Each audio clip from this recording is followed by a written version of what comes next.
Лучший подарок. Мы щенку на день рождения приготовили печенье. Только он не рад совсем.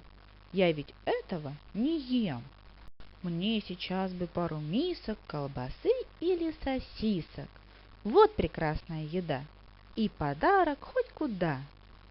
Мы козленка поздравляем, колбасою угощаем. А ему совсем невкусно. Просит листиков капустных. У котенка в миске пусто. Дали мы ему капусты. Он не ест ее никак. Просит только молока. И цыпленка мы потом угощали молоком. Он не сделал ни глотка, зато скушал червяка. Мы измучились совсем подбирать подарки всем. Лучше мы подскажем маме, что хотим в подарок сами.